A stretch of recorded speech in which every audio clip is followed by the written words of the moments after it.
10 নিউজে আমাদের সকলকে স্বাগত জানাই। আজ আমরা কথা বলবো ইস্ট বেঙ্গল এফসিকে নিয়ে।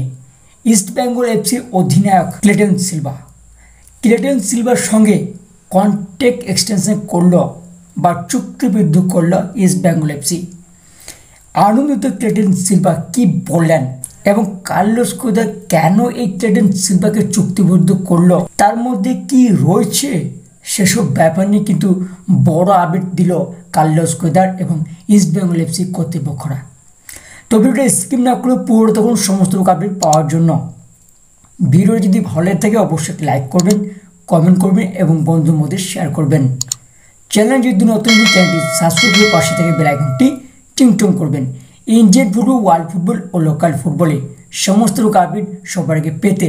তো চলো বন্ধু, আছে বেশি কিছু কথা বাড়াচ্ছি না, সরাসরি মেন টপিকে বা মেইন আলোচনায় যাওয়া যাক। আসন্ন ফুটবল সিজনের কথা মাথায় রেখে অনেক আগে থেকে প্রস্তুতি শুরু করে দিয়েছে ইমাম ইস্ট বেঙ্গল।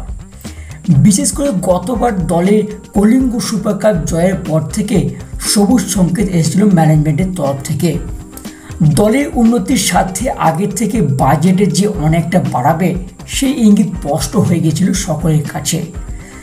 যেমন ভাবনা ঠিক তেমনই কাজ। গত আইএসএল মরশুমে মাঝামাঝি সময় থেকে একের পর এক ফুটবলারদের চূড়ান্ত করতে শুরু করেছিল লাল হলুদ। তবে শুধু নতুন ফুটবলারদের চূড়ান্ত করাই নয়, নিজেদের দলে একাধিক ফুটবলের সঙ্গে চুক্তিবদ্ধ করার কথা উঠে আসতে শুরু করেছিল বিভিন্ন মহল থেকে। সেক্ষেত্রে প্রথমে উঠে আসে দলের অধিনায়ক ক্লেটন সিলভার কথা। গত সিজনে কলিঙ্গ সুপার কাপের ফাইনালে তার করা গোলেই খেতাব জয় করে ইমাম ইস্ট বেঙ্গল। প্রায় 12 বছর পর সভাপতি স্তরে কোনো খেতাব জয় করেছে ইস্ট বেঙ্গল। যে কোনো এক স্বপ্নের অধ্যায়। সেই খাতায় জয় করার সুবিধে আসন্ন সিজনে এএফসি কাপ, চ্যাম্পিয়ন লিগে টায়ার 2 এর যোগ্যতা অর্জন পর্বে ম্যাচ খেলবে মশলা ব্রিগেড। সেই মতো প্রস্তুতি শুরু করে দিয়েছে এই ফুটবল ক্লাব। একের পর এক দাপটে বেঁধেছে ফুটবলারদের পাশাপাশি ভারতীয় তরুণদের নিশ্চিত করতে ময়দানে এ প্রধান। এখন শুধু সরকারিভাবে যোগাযোগের কথা ঘোষণা করার অপেক্ষা। তার মাঝে এবার দলের অধিনায়ক ক্লেটন সিলভার সঙ্গে চুক্তি বৃদ্ধি বাড়ানোর কথা ঘোষণা করল লাল হলুদ শিবির। আসন্ন একটি মরশুমের জন্য তাকে দলে রাখতে চাইছে ইমামি ম্যানেজমেন্ট। আজ কিছুক্ষণ আগে সরকারিভাবে তা জানানো হয় ইমামি ইস্ট বেঙ্গলের তরফ থেকে, যা নিঃসন্দেহে খুশি করেছে সমর্থকদের।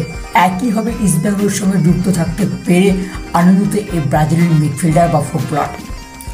তিনি বলেছেন, এই ক্লাবের সঙ্গে নিজের যাত্রা এগিয়ে নিয়ে যেতে পেরে আমি খুবই যথেষ্ট। আমি সর্বদা দলের সমর্থনের জন্য নিজের সেরাটা দেওয়ার চেষ্টা করেছি। ইস্ট বেঙ্গলের সাথে সুপার কাপ জেতার মুহূর্তগুলিও সর্বদা স্মরণীয় হয়ে থাকবে। সামনে আরও একটি সিজন অপেক্ষা করছে, আমাদের এইভাবে সমর্থন করতে থাকুন। জয় ইস্ট বেঙ্গল বলে নিজের বক্তব্য শেষ করলেন ক্লেটন সিলভা। তো ময়দান 10 নিউজ আপডেট এইটুকু থাক। পরবর্তী আপডেট বেরিয়ে অবশ্যই তোমাদের শেয়ার করবো। তো ভিডিওটা এখানে শেষ করছি, দেখা হবে পরের এপিসোডে। ততক্ষণের জন্য ভালো থাকবেন, সুস্থ থাকবেন, টাটা।